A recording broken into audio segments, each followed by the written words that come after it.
Nabi Mustafa Rasulullah sallallahu alaihi wasallam wa ala alihi wa sahbihi wa dzurriyyatihi wa ahli baitihi sunilah wa al-bajuri sahibul hadil furda Imam Muhammad bin Sa'id al-Bushir. Salamul Fatihah. A'udzubillahi minasyaitonir rajim. Bismillahirrahmanirrahim. Alhamdulillahirabbil alamin arrahmanir rahim maliki yaumiddin iyyaka na'budu wa iyyaka nasta'in. Ihdinas siratal mustaqim siratal ladzina an'amta 'alaihim ghairil maghdubi 'alaihim waladdallin. Amin ya rabbal alamin. Ini mulai juga diteruskan terkait dengan sifat-sifat Nabi Muhammad sallallahu alaihi wasallam. Yang kemarin sudah kita bahas beberapa nadhoman terkait dengan Nabi Muhammad, kezuhudan Nabi Muhammad. Jadi antara zuhud dengan kerja itu, zuhud itu bukan berarti orang itu tidak bekerja, orang itu tidak berusaha. Jadi zuhud itu kalau bisa sih orang kaya dulu baru zuhud. Jadi merasakan bagaimana enaknya dunia, tapi dia tidak merasakan ketertarikan terhadap keenakan dunia itu. Tapi kalau orang nggak punya apa-apa, saya zuhud, karena saya nggak punya apa-apa itu ya. Ya, penamen itu ya. Bukan begitu. Jadi makanya Rasulullah itu zuhudnya Rasulullah ditandai dengan ketika Rasulullah tidak punya apa-apa, ditawari dengan gunung emas yang tinggi itu ya. Rasulullah nggak mau. Tapi Rasulullah itu mengkonsumsi sesuatu yang memang hasil kerja sendiri. Dan itu lebih enak sebetulnya daripada kita menerima bantuan dari orang-orang. Apalagi dari donasi gitu ya. Dari sumbangan, dari donasi itu ya sesungguhnya kita lebih suka itu secara manusiawi, lebih suka kan kerja sendiri. Contohnya waktu kita dulu kecil itu kan layangan ya. Kalau ada layangan pedot itu kita kan langsung mencari layangan itu. Itu hasilnya itu kita lebih bahagia, kita lebih bangga kalau kita dapat layangan hasil dari royoan dengan teman-temannya. Meskipun kadang-kadang layangan itu sudah sobek. Ya, lebih puas itu ya. Daripada kita dibelikan layangan itu loh. Tapi kita mencari sendiri layangan itu. Itu contoh bahwa kita itu sebisa mungkin kita itu apa yang kita makan, apa yang kita konsumsi itu adalah semua hasil dari jerih payah sendiri. Bukan dari pemberian orang lain. Makanya ada dalil yadul ulya khairun min yadi sufla. Tangan di atas itu lebih baik daripada tangan di bawah. Makanya sampean kalau diberi orang itu jangan begini. Kalau diberi orang itu orangnya supaya begini, kalian ngambil dari atas itu loh. Biar tidak terkena tangan di atas lebih baik daripada tangan di bawah. Jadi kalau ada orang ngasih sesuatu, sampean ngambilnya dari atas itu loh. Meskipun maksudnya bukan begitu gitu ya. Jadi yang memberi itu ya lebih baik daripada yang diberi. Meskipun yang memberi itu tidak ikhlas. Jadi kalau sampai itu memberi harus ikhlas dulu, nggak akan pernah memberi sesuatu. Nggak apa-apa, nggak ikhlas nggak apa-apa itu ya. Nggak ikhlas nggak apa-apa. Tapi yang penting belajar ikhlas itu loh. Jadi memberi sesuatu itu ya kalau kita nunggu ikhlas atau nunggu kita punya semua, ya nggak akan pernah kita memberi itu loh. Makanya ya salah satu zuhud itu ya tadi itu ya. Jadi memberi sesuatu dengan cara kita niatkan untuk kemanusiaan itu juga termasuk zuhud. Wa kaifa tat'u ila dunya daruratahu, darurataman, daruratuman. Wa kaifa tat'u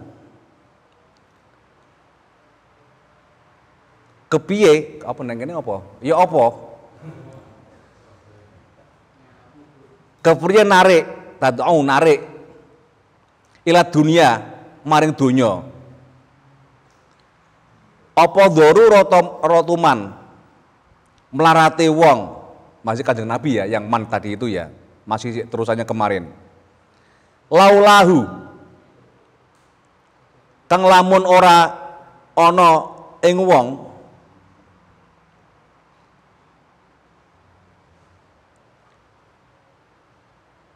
lamun ora ana ya wong, laulahu lamun ora ana ya wong, lam tukhraj mongko ora di toaken, didalaken apa, dikeluarkan apa adunya donya, apa adunya donya, mil adami saking ora ana, mil adami saking ora ana. Muhammadun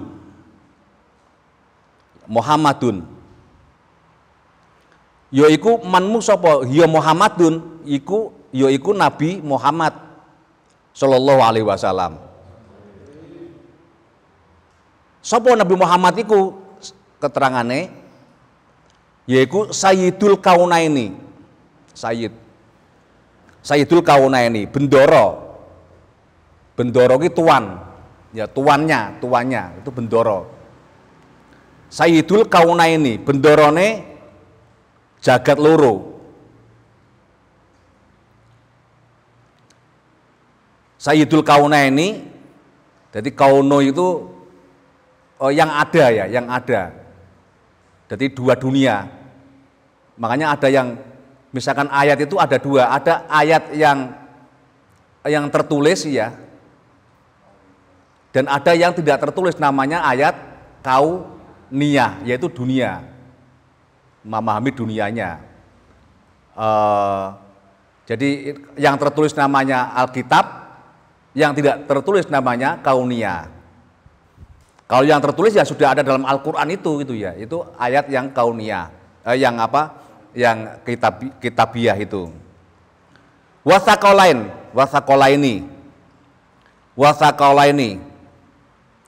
lan menungso loro. Wasaqalaini lan menungso loro. Menungso loro itu apa? Yaitu manusia dan jin.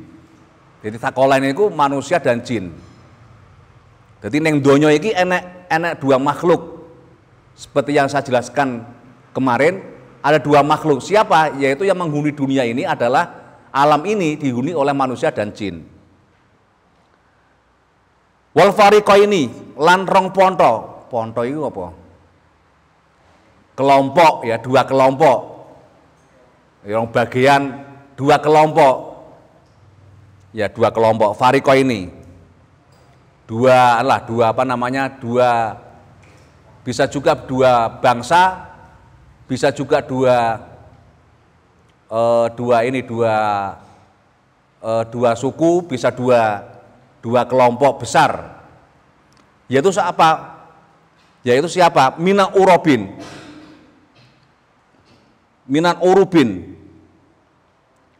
Yaitu saking wong Arab,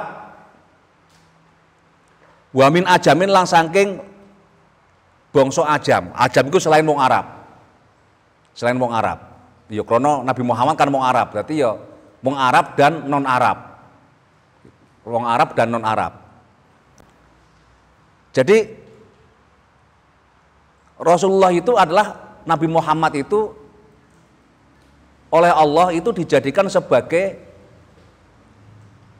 syarat utama terciptanya dunia. Makanya laulahu an tukhraj ad-dunya minal adami. Dulu dunia itu enggak ada. Ya, dunia itu enggak ada. Tapi untuk menciptakan dunia maka Allah itu menciptakan Nur Muhammad lebih dahulu. Ada namanya Nur Muhammad. Ya, Muhammad bukan sebagai jisim ya, tapi sebagai nur Muhammad. Karena itu ada hadis laulaka Muhammad ma khalaqtu amlak. Ma khalaqtu aflak gitu ya. Seandainya enggak ada kamu Muhammad, laulaka, seandainya enggak ada engkau, maka ma khalaqtu,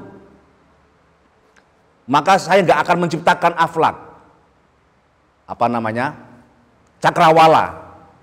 Saya nggak akan menciptakan dunia, nggak enek bumi, nggak enek langit, nggak enek apa-apa. Maka dunia itu diciptakan Nabi Muhammad sebagai syarat untuk bisa menciptakan dunia itu. Maka terciptalah semua unsur-unsur yang ada dalam dunia. Karena itu Nabi Muhammad itu adalah nanti beliau adalah karena Nabi Muhammad itu syarat untuk terciptanya dunia. Bagaimana dengan Nabi Adam sebagai manusia pertama? Nabi Adam itu disebut sebagai Abul Bashar, bukan Abul Aflak gitu ya, bukan bapaknya dunia itu ya. Karena sebelum Nabi Adam sudah ada belum bumi ini? Bumi sudah ada belum? Sudah ada. Matahari sudah ada, rembulan sudah ada. Tapi sebelum semua itu tercipta, maka Allah menciptakan dulu yang namanya Nur Muhammad. Jadi Nur Muhammad itu cahaya ya, cahaya. Karena itu dulu para ciptaan pertama itu ya. Itu semua berupa nur, cahaya, yang nabi-nabi itu berupa cahaya. Termasuk para malaikat, itu semua cahaya semuanya. Tapi makhluk-makhluk yang non materi, makhluk yang tidak bermateri, makanya bermateri itu ya tidak ada badannya, tidak ada raganya gitu ya. Nah, tidak ada semuanya, nggak ada semuanya. Nah, makanya Nur Muhammad itu abadi. Ya, Nur Muhammad itu abadi karena Nur Muhammad itu sesuatu yang diciptakan oleh Allah dalam rangka Allah menciptakan dunia ini. Itu pakai sumbernya Nur Muhammad. Nah, nanti materinya alam raya ini agak angel ya, agak susah karena ini filsafat. Ya, filsafat. Jadi kemudian Allah menciptakan alam raya ini ada materinya. Apa materinya? Dari 4 unsur. 1, minatin, dari tanah. 2, minasahab. Apa sahab? Udara. Ya, minasahab dari udara. Kemudian minanar dari api, minal ma dari air. Jadi alam raya itu diciptakan dari 4 unsur. Alam raya diciptakan dari 4 unsur. Termasuk manusia juga diciptakan dari 4 unsur. Jadi kalau makhluk-makhluk yang non materi itu diciptakan kalau malaikat diciptakan dari unsur apa? Tidak ada unsur yang material. Ya, nggak ada unsur materialnya, nggak ada. Makanya malaikat itu ya bukan makhluk materi. Iki dong pogai nek. Malaikat diciptakan dari nur, dari cahaya. Makanya malaikat itu sifatnya apa? Ya dia tidak punya hawa nafsu, dia tidak menikah, dia tidak butuh yang namanya mengkonsumsi sesuatu. Itu nggak butuh itu. Namanya kan juga cahaya. Juga cahaya. Malaikat beranak enggak? Beranak enggak malaikat? Yo, tidak beranak itu ya. Yang beranak itu nanti pemahaman, misalkan pemahaman Yunani. Itu yang beranak ada seperti malaikat tapi beranak. Yaitu para dewa-dewa Yunani, misalkan ada dewa Zeus punya anak laki-laki namanya siapa? Hercules. Anak laki-laki Hercules itu pemahaman masyarakat Yunani tentang dewa-dewa Yunani. Dewa yang paling besar Yunani itu namanya kan dewa Zeus, punya anak namanya Hercules. kemudian punya anak perempuan namanya siapa? Hera atau Dewi Api gitu ya. Dewi Api Hera. Dalam pemahaman masyarakat India juga sama, ada pemahaman dewa. Ada dewa yang paling besar. Siapa dewanya? Rojone dewa itu loh, ratune dewa.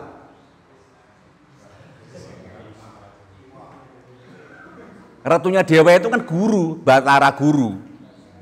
Batara Guru. Itu diciptakan oleh siapa? Oleh adanya menciptakan, yaitu Sang Hyang, ya, anaknya Sang Hyang Tunggal.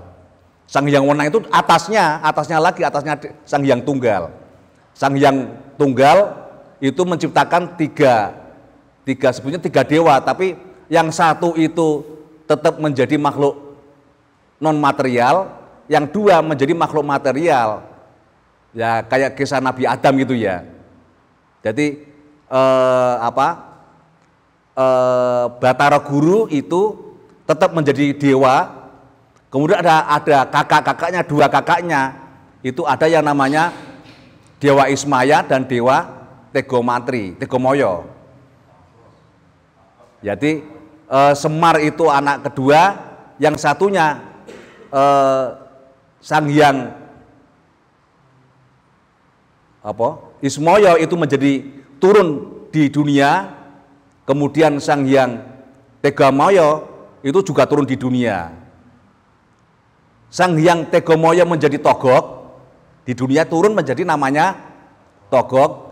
Kemudian Sang Betara Ismoyo turun menjadi Semar, itu loh. Itu sudah berupa materi dua orang ini. Tapi yang Betara Guru itu belum jadi materi, masih tetap non materi. Tapi mereka juga punya anak. Anaknya Betara Guru itu kan wakeh. Ono Betara Brahma, ada Indra, ada ya banyak sekali. Dan dia nikah, makanya punya anak. Nikahlah sama siapa? Betari Durga. Lahirlah anak yang namanya Betara Kala gitu loh. Itu sing wong India ada yang namanya Betara Kala itu tukang mangan wong orang ini loh, orang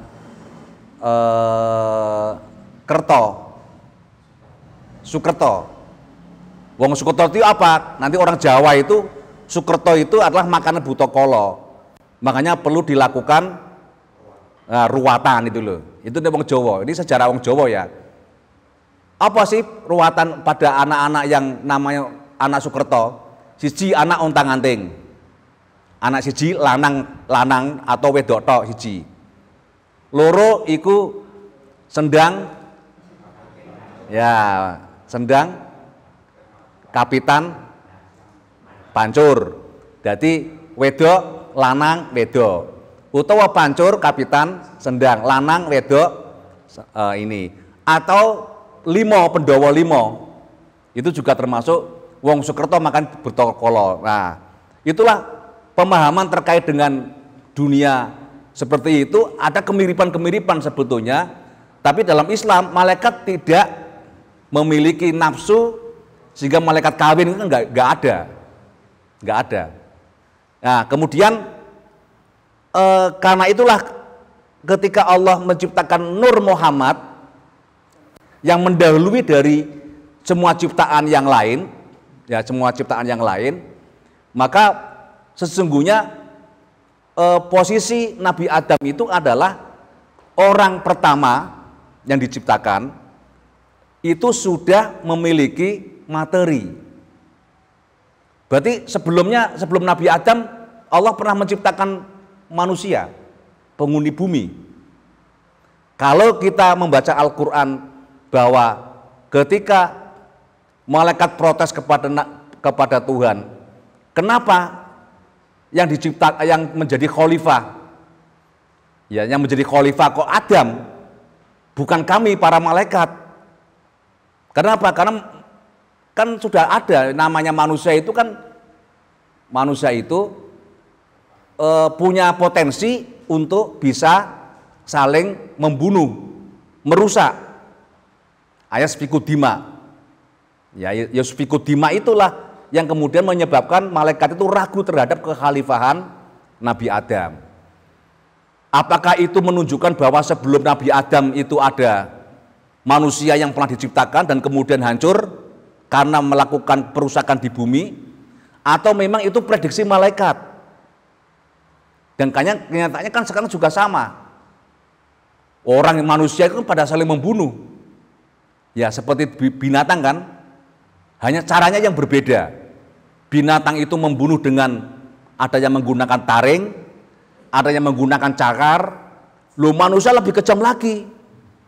Menggunakan apa? Menggunakan arit, menggunakan tombak, menggunakan panah, menggunakan pistol, menggunakan meriam, menggunakan bom atom, sekarang menggunakan bom nuklir. Kan ngeri sekali sebetulnya. Ya karena yasfiku dima. Apakah engkau Tuhan menciptakan manusia itu hanya untuk mereka yang sebagai khalifah, itu untuk menghancurkan kerusakan di bumi itu ya? Maka jawab Allah apa? Aku lebih tahu daripada kalian. Saya lebih tahu daripada kalian. Untuk apa sih? Untuk ujian, siapa sih yang merusak dan siapa yang memelihara. Untuk memeliharanya. Itulah salah satu kemudian Nur Muhammad itu sudah ada jauh sebelum ciptaan semuanya. Maka Nabi Adam itu seperti juga ruh ya, nur ya, nur Nabi Adam yang kemudian sudah menjadi materi. Jadi manusia yang dulu itu nggak bermateri. Jadi kayak siluet itu ya. Dulu orang itu kayak, kalau kita memandang orang dulu itu siluet, tahu siluet? Siluet itu apa ya? Yo kayak bayang-bayang itu loh. Sapa sing tahu demit yang gini? Ya kayak demit melayu gitu loh, sret. Kecuali kalau demit yang pura-pura medeni gitu ya. Itu jane ya jin yang pura-pura menjadi pocong gitu ya. Tapi ada yang siluet, sret, sekilas itu ada yang seperti itu gitu ya. Ya itu seperti siluet saja kalau kita lihat. Mereka tidak terbatas. Ya, tidak terbatas. Dan mereka dulu hidupnya di satu alam. Yaitu di mana? Di surganya Allah, di alam surganya Allah. Kemudian Nabi Adam itu turun ke bumi, ada materinya kan akhirnya, maka kemudian manusia itu lebih banyak diciptakan dari unsur, tadi alam itu kan 4 unsur tadi itu. Manusia diciptakan lebih banyak dari unsur apa? Unsur tanah. Loh kalau gitu kan setan dari unsur api. Loh nek setan dia dari unsur api, berarti kalau setan masuk neraka itu kan biasa saja. Wong api sama api kok. Kan gitu toh? Iya begitu. Berarti setan ya nyantai aja, santuy ning neraka gitu ya. Kan dia diciptakan dari api, bahkan neraka isinya adalah api neraka. Berarti kalau manusia, berarti ketika saudara manusia itu tercipta dari apa? Dari tanah. Jajal sampean kebleken tanah sak gunung kira-kira mati poga? Ya mati itu loh. Jangan ke segunung ya. Sak kampli pasir itu ya. Loh kan saya kan nggak apa-apa, kan dari unsur tanah. Tanah dengan tanah kan enjoy. Tanah dengan tanah itu kan apa jangan menyatu gitu ya. Ya jajal aja. Menyatu dengan tanah. Mati sampean itu ya. Sama juga sebetulnya misalkan setan dibuat dari api. Dia kena api sama dengan manusia kena tanah.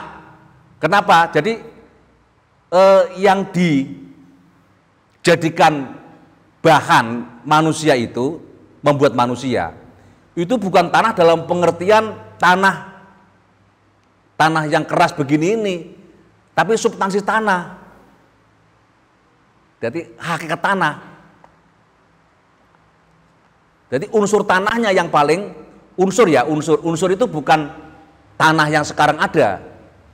Ya, jadi substansi tanah, substansi sesuatu yang ada orang menyebut sebagai dzarrah atau atom ya, atom, dzarrah. Jadi unsur tanahnya, substansi tanah. Loh, kalau sebuah tanah itu kan macam-macam isinya. Namanya nuklir itu juga bahannya dari mana nuklir itu? Nuklir itu dari mana? Ya uranium. Uranium itu dari mana? Dari bumi kan? Dari tanah juga uranium. Tapi kan bisa membunuh manusia.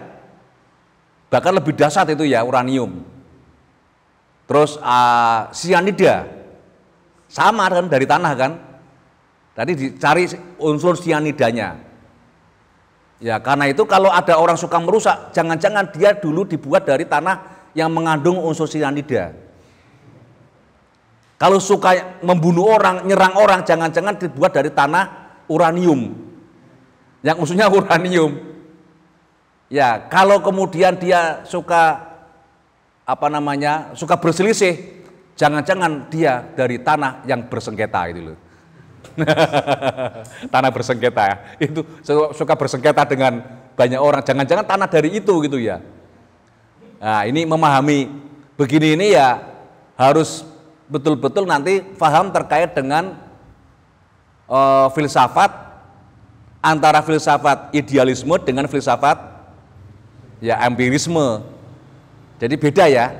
Jadi secara ideal dalam pikiran kita, dalam logos kita, itu kita bisa memahami segala sesuatu ya secara substansi. Atau kalau manusia itu ada sel utama ya, sel utama yang itu nggak bisa hilang, sel utama itu. Makanya di yang teman-teman prodi biologi itu kan ada yang namanya kultur jaringan, kuljar. Setiap benda, setiap sesuatu itu ada sel utamanya, ada sel utama, yang sel itu nggak bisa berubah dan itu akan bertahan lama. Termasuk nanti di dalamnya adalah sel yang terkait dengan DNA. Meskipun orang itu sudah meninggal, atau hewan atau manusia yang sudah meninggal, itu unsur utamanya, sel utamanya itu nggak akan pernah hilang. Makanya hewan-hewan yang dulu misalkan, dulu ada yang namanya dinosaurus. Itu kan sudah hangus. Itu bisa dicari sel utamanya. Selnya bisa dicari. Dan sekarang sudah sebagian ketemu, misalkan ada sel dengan ini namanya Mormon. Mormon, tahu? Pernah mendengar Mormon? Pernah mendengar enggak? Mormon itu hidupnya di Antartika. Piye? Ya, itu apa? Marmut, bukan Mormon, bukan.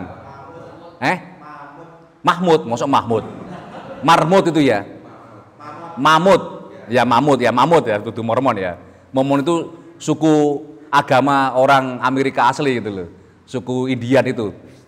Jadi mamut itu hidupnya di benua Antartika. Dia seperti gajah. Jadi sewaktu diketemukan, maka dites DNA, maka DNA gajah dengan DNA mamut itu sama persis. Nah, sekarang itu sudah ada upaya untuk bagaimana selnya mamut itu mau dimasukkan ke dalam selnya gajah. Sehingga gajah yang sekarang ada besar itu lebih besar, lebih kuat, dan dia bisa tahan di semua suhu. Mau suhu yang min 50, min 70 derajat Celcius itu nggak ada masalah. Jadi membangkitkan kembali momon itu ya. Mamut itu mau membangkitkan mamut itu, dan itu sangat bisa dalam ilmu biologi itu ya. Karena itu besok ketika semua orang hari kiamat selesai, maka semua akan dibangkitkan oleh Tuhan, yaitu yang disebut sebagai yaumul ba'ats. Yaumul ba'ats. Wujudnya apa? Apakah hanya wujud roh yang dibangkitkan? Yang bangkit itu bukan hanya rohnya. Jadi rohuhu wa jasatuhu. Roh dan jasadnya sama-sama bangkit. Maka dalam Al-Quran dijelaskan orang zaman itu kan masa bisa kata-kata orang kafir. Masa orang mati mau dibangkitkan kembali? Apa bisa? Nah, maka Al-Quran menjawab, dulu kan Anda kan mati, nggak ada. Kemudian Allah menghidupkan kamu. Kemudian Allah mematikan kamu. Nah, maka nanti suatu masa kamu akan dihidupkan kembali. Ini bisa. Wong ilmu pengetahuan saja bisa, maka Allah nggak ada yang tidak bisa. Maka besok itu kalau sembahan bangkit persis sama dengan yang sekarang ada ini. Sama persis ketika kita mati misalkan masih muda, nanti ketika bangkit ya masih muda, ketika sudah tua, ya yang bangkit ya yang sudah tua itu. Itulah disebut sebagai yaumul ba'ats, hari kebangkitan. Maka hari kebangkitan itu sangat memungkinkan orang itu bisa bangkit rohuhu wa jasatuhu. Inilah yang kemudian oleh para filosof dulu itu tidak percaya bahwa kebangkitan itu semuanya. Ya, para filosof pada waktu itu, filosof muslim ya, mulai Al-Farabi, Ibnu Sina itu nggak percaya bahwa kebangkitan jasmani itu tidak ada kebangkitan jasmani, yang ada adalah kebangkitan jiwa, kebangkitan rohaninya. Maka Imam Ghazali mengatakan orang yang tidak percaya bahwa kebangkitan jasmani rohani itu, maka orang itu termasuk sudah tergelincir dalam kitab Tahafutul Falasifah. Itu loh, dalam Tahafutul Falasifah itu orang wajib percaya pada hari kebangkitan. Kalau nggak percaya, berarti kita menyaksikan kemampuan Allahu ala kulli syai'in qadirnya itu kita nggak percaya gitu loh. Kalau Allah mampu itulah penjelasan secara tadi ya, secara ilmu pengetahuan, secara saintifik itu bahwa setiap benda itu ada yang namanya sel utama atau sel dasar itu ya. Sel substansi selnya itu yang akan dibangkitkan. Bisa dipahami ini? Nah, sementara sisi rada angel ini. Agak susah memang ini ya. Agak susah, tapi nggak apa-apa. Mulai belajar angen-angen. Ya, belajar angen-angen. Nah, maka nanti akan dikumpulkan semuanya dan bisa menyatu. Ketika di dunia dengan siapa, maka di situ ketika dibangkitkan itu dengan siapa. Makanya nanti ada orang-orang yang pada saat itu ada yang merasa matahari itu seperti di atas kita. Ya seperti sekarang ini ya, Oktober ini ya, matahari kan sangat panas sekali. Iki jane srengenge bocor apa neraka bocor itu loh. Kan sangat panas betul itu ya. Itulah ada yang menyebut sebagai badai matahari. Tapi ada juga yang mengatakan bahwa panasnya itu muncul dari dalam tanah. Jadi panasnya bumi itu keluar itu loh. Ada yang mengatakan begitu itu. Ada yang mengatakan begitu itu. Ya, makanya kita mempelajari Al-Qur'an dalam ilmu pengetahuan itu biar kita juga bisa menerima penjelasan. Itulah pentingnya ilmu pengetahuan ketika kita susah untuk memahami terkait dengan hari kebangkitan. Itu bisa seperti itu. Oh, dari apa? Dari ilmu ini. Itu bisa. Jadi ada yang disebut sebagai orang itu akan muncul kembali pada sekian waktu, muncul kembali. Apakah itu individunya atau sosialnya? Itu soal ini aja, soal kuantitasnya. Apakah secara pribadi akan muncul atau secara umum akan muncul? Apakah itu dalam bentuk materi atau dalam bentuk imateri yang tidak bermateri? itu juga akan muncul kembali. Makanya ada sebuah hadis misalkan yang mengatakan bahwa nanti akan muncul setiap 100 tahun akan muncul para mujadid. Satu orang mujadid setiap tahun itu ya, akan setiap 100 tahun akan muncul mujadid, pembaru-pembaru dalam bidang agama. Dan inilah yang disebut sebagai sebetulnya kebangkitan kembali pemikiran, kebangkitan kembali agama, hidup kembali agama. Maka termasuk salah satunya adalah Imam Al-Ghazali yang beliau disebut sebagai mujadid pada waktu itu. Maka kitabnya disebut sebagai Ihya Ulumiddin. Jadi hidup kembali, menghidupkan ilmu agama yang dulu sempat mati. Ilmu-ilmu agama itu karena selama 7 abad ya, selama 7 abad itu yang muncul adalah ilmu-ilmu kealaman, ilmu-ilmu tentang manusia. Maka Imam Ghazali itulah yang membangkitkan kembali ilmu-ilmu agama, Ihya Ulumiddin. Maka kitab Ihya Ulumuddin itulah kebangkitan kembali ilmu-ilmu agama. Hanya sayangnya memang begitu ilmu-ilmu agama itu bangkit, justru terjadi sebaliknya. Ilmu-ilmu sains, ilmu-ilmu alam, ilmu-ilmu tentang kehidupan itu nggak lagi berkembang, nggak mau berkembang itu ya. Mestinya berkembang secara bersamaan, tapi tidak bisa seperti itu. Karenanya kemudian suatu saat nanti akan terjadi kembali kebangkitan ilmu-ilmu alam, ilmu-ilmu saintek gitu ya, itu akan kembali. Kalau kita serius belajarnya. Makanya saudara harus belajar ilmu-ilmu saintek itu untuk apa sih? Untuk mengembalikan ilmu-ilmu kealaman yang lain yang dulu sempat mati pasca Imam Ghazali. Tapi apakah ilmu-ilmu agama itu harus juga mengalami kemerosotan? Tidak bisa.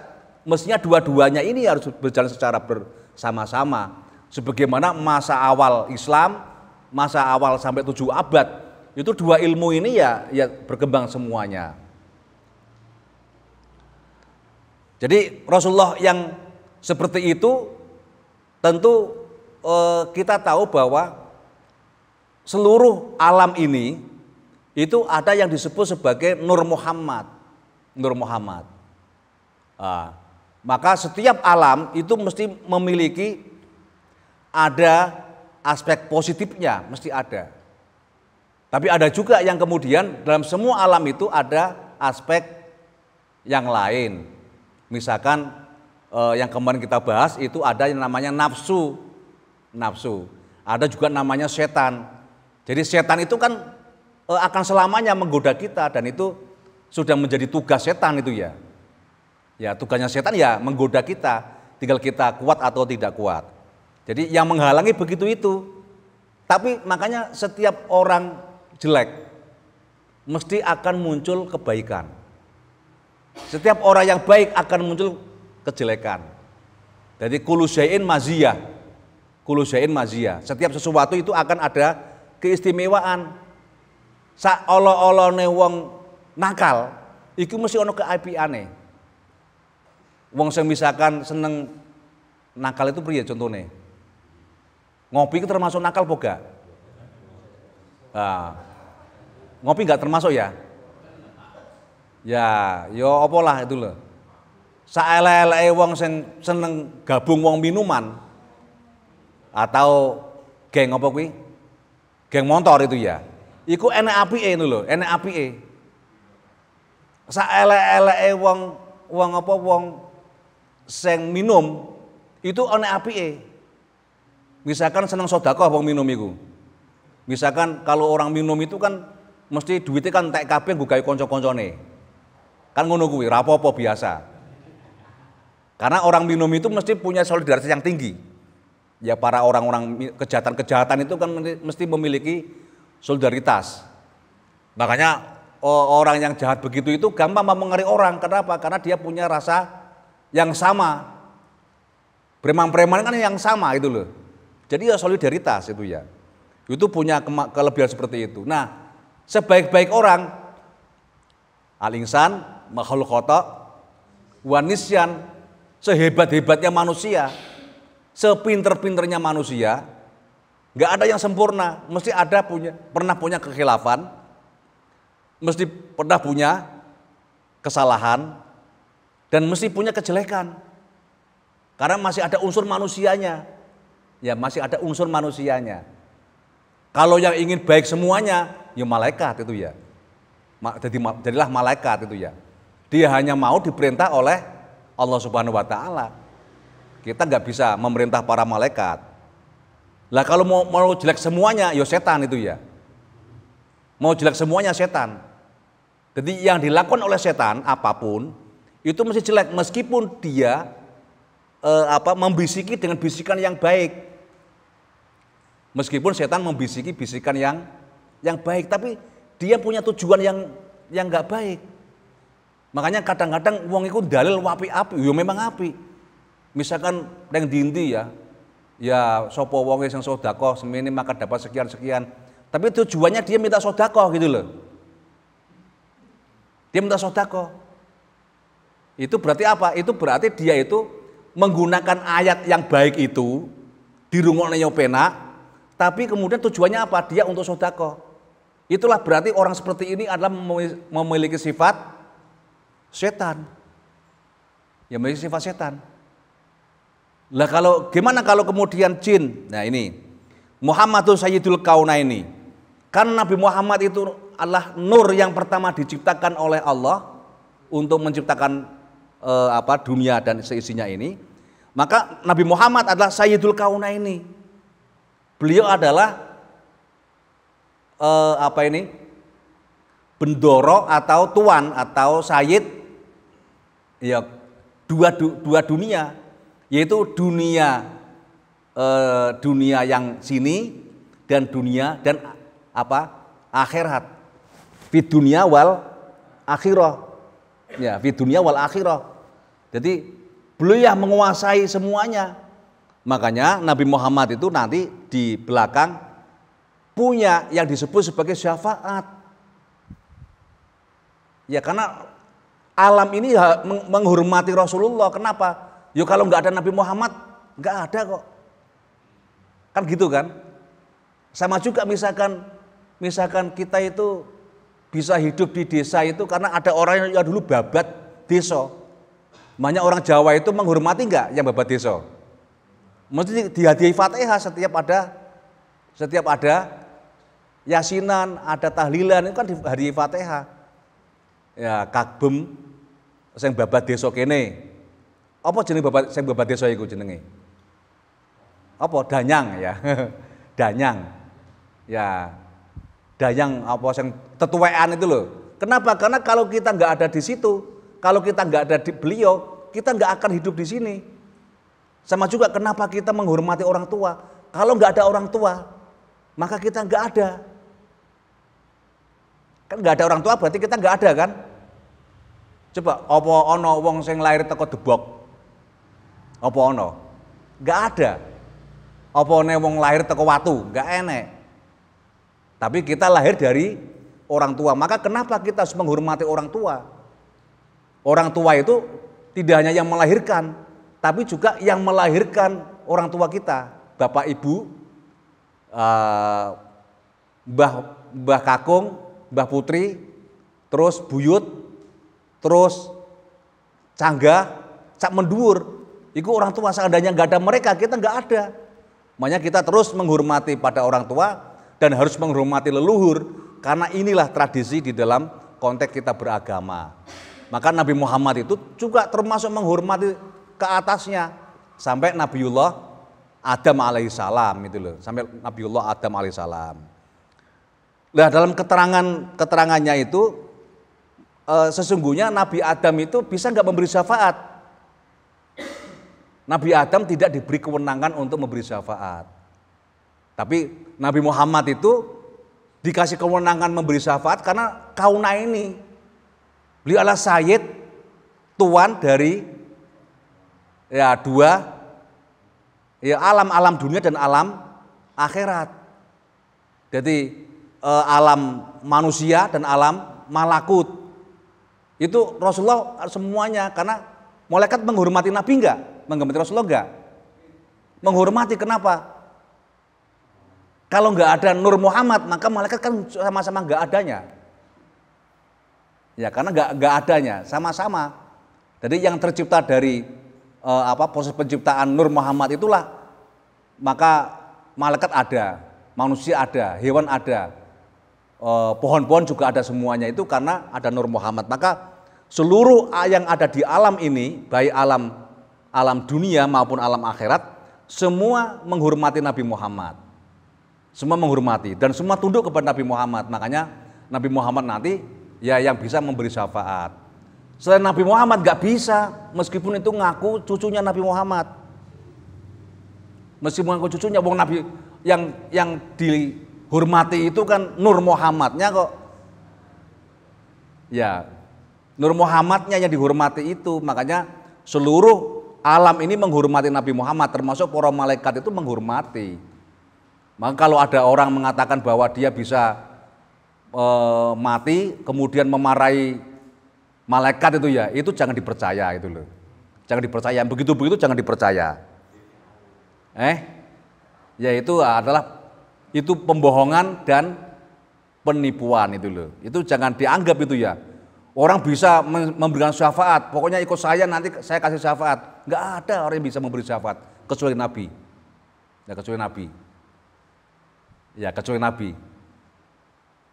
Nah makanya tentu ya kenapa kita mengharapkan syafaat dari Nabi itu, karena Nabi Muhammad itu satu-satunya orang yang bisa memberi syafaat. Kenapa? Karena semua pada tunduk pada Nabi, termasuk para malaikat. Kenapa? Karena mereka tercipta itu karena adanya Nur Muhammad tadi itu, gitu loh. Nur Muhammad tadi itu. Lah awakmu lho ngaku putune Nabi, ngaku tok itu ya. Kamu kan ya dibuat dari apa kita nggak tahu. Jangan-jangan juga dibuat dari pasir konflik gitu loh. Dari konflik pasir apa namanya?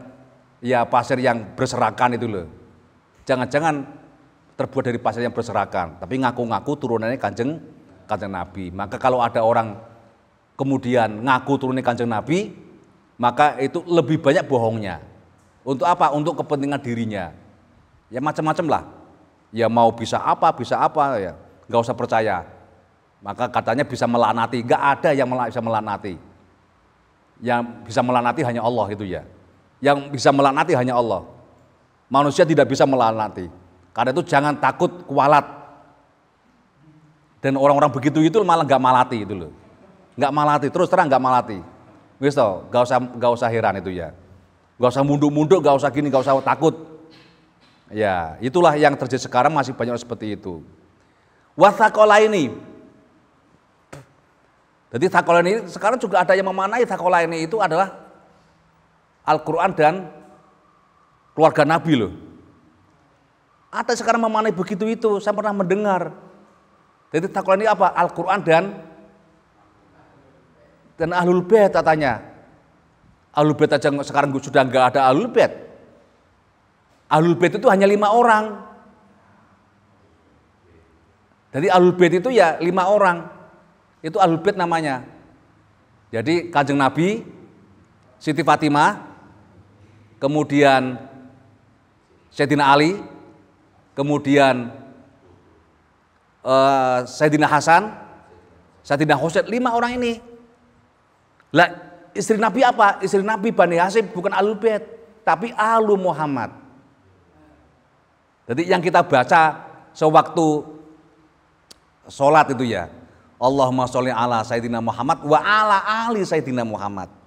Bukan wa ala ali bait, bukan. Karena Ahlul Bait itu sudah nggak perlu lagi kita doakan. Kenapa? Sudah dijamin surganya Ahlul Bait itu. Tapi Alu Muhammad belum tentu. Ya, belum tentu. Kenapa? Karena Abu Jahal itu kan pamannya. Ya masih keluarga juga sebetulnya itu, tapi kan belum tentu juga Alu Muhammad itu masuk surga. Belum tentu, karena belum tentu muslim. Tapi kalau Ahlul Bait sudah dijamin oleh Allah kan itu kan.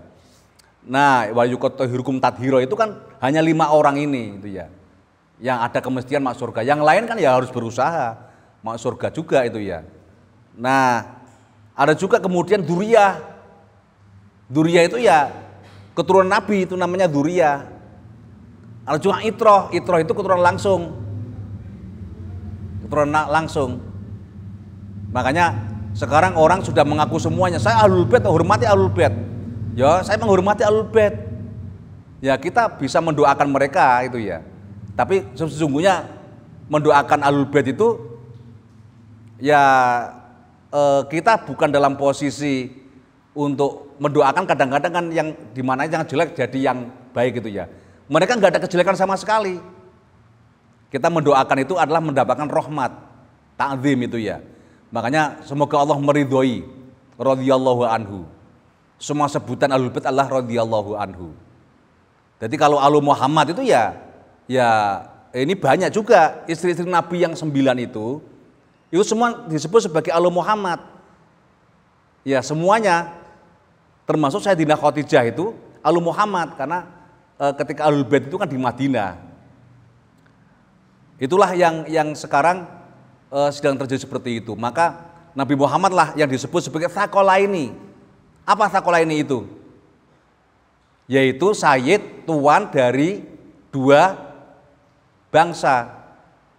Bangsa Arab dan bangsa Ajam.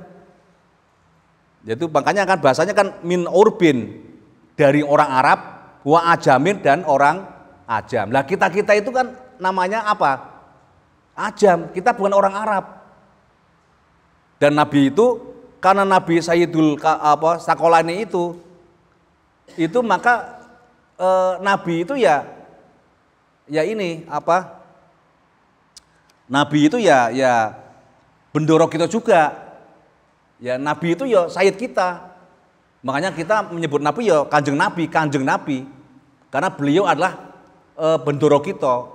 Yang sesungguhnya bendoro itu apa? Tuan ya. Tuan itu apa namanya? Ya semacam pemilik lah, pemilik, penguasa itu ya. Itu namanya bendoro Sayyid.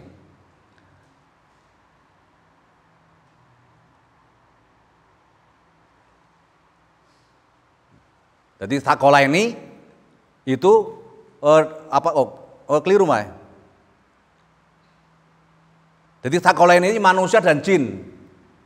Jadi kalau tadi yang Arab, minal Arab wal wal Ajam itu adalah itu fariqaini. Jadi dua bangsa, fariqoi dua ponto, dua kelompok Arab dan kelompok Ajam. Itu non Arab dan Arab. Karena Nabi Muhammad kan orang Arab, kan mau menyebut satu-satu kan nggak susah kan. Nanti menyebutnya semua sih yang non Arab itu, ya mungkin disebut pada waktu itu ya wong Syria, wong Yaman, wong Mesir, wong Afrika itu ya. Masa Nabi kok nyebut Tulungagung gitu ya, kan nggak mungkin lah. Indonesia kan nggak mungkin begitu itu. Tapi Nabi menyebut pokoknya selain orang Arab namanya Ajam. Dan Nabi mengatakan bahwa nggak ada bedanya antara la farqa baina Arabiyyin wa Ajamiyyin illa bittaqwa. Nggak ada bedanya antara orang Arab dengan orang Ajam kecuali dengan takwa. Tapi masih banyak orang Arab yang dengan sombongnya masih mengatakan bahwa saya adalah ras yang terbaik. Makanya bal-balan pingin menang tok itu ya, meskipun ngawur ngono kae. Ya, wingi sapa ke? Apa sing dhisik sapa? Bahrain ya. Pingine kan menang terus Arab iku, karepe dhewe. Karepe dhewe wong Arab iku. Jadi sombongnya begitu itu watak orang Arab sebetulnya. Padahal Nabi sudah mengingatkan la farqa baina Arabiyyin wa Ajamiyyin illa bittaqwa. Takwa itu tergantung ininya. Takwa itu apa toh? Amal ibadahnya, profesinya. Loh kalau orang kita bisa nggak mengalahkan orang Arab dalam hal teknologi? Bisa kalau kita mau. Nah, kalau kita mau. Itu namanya takwa di situ itu. Jadi takwa secara ekonomi, takwa secara ilmu pengetahuan, bisa. Takwa secara bal-balan itu ya. Jadi termasuk bal-balan bisa takwa loh. Apa? Jujur, sportif, kan itu kan, menghormati lawan. Wah, itu juga masuk dalam takwa loh. Karena takwa itu bermakna luas, bukan hanya takwa itu ibadah kepada Allah gitu ya. Kejujuran, kemudian sportivitas itu ya. semangat itu, kebangsaan macam-macam itu juga sama bisa. Lah wong Arab kemarin yang U17 main dengan mana?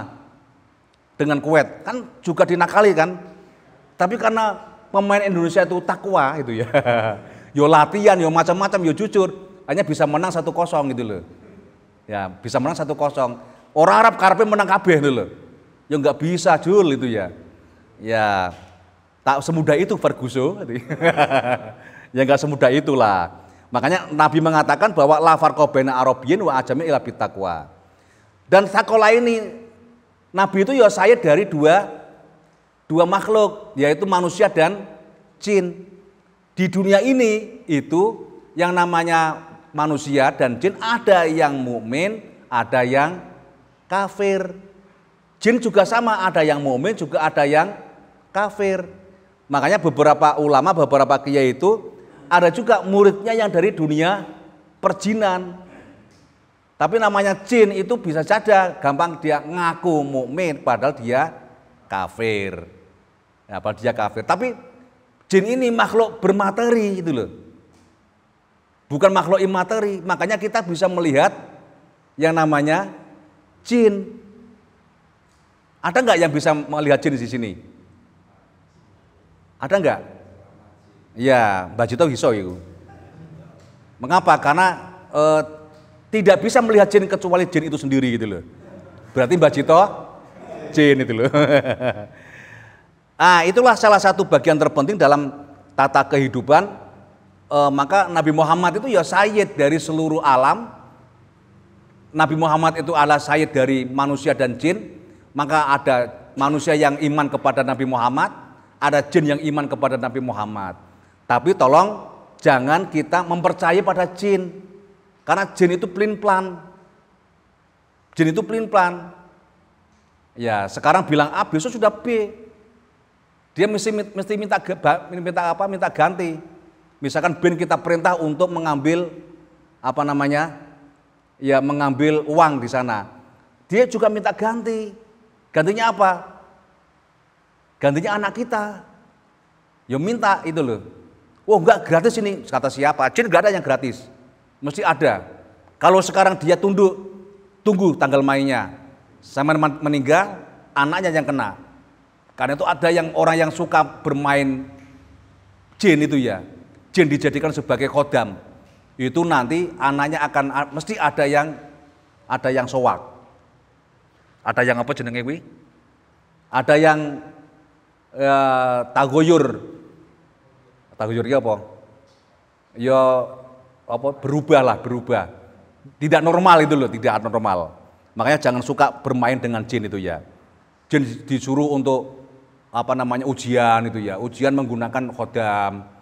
Ben lulus piye ya ngundang jin untuk ikut ujian. Itu nanti sampean akan kena nanti. Ya, sampean masih bisa, anak putu sampean gak iso dilep sama jin itu ya. Akan minta ada balasannya. Wallahu a'lam bishawab. Al-Fatihah.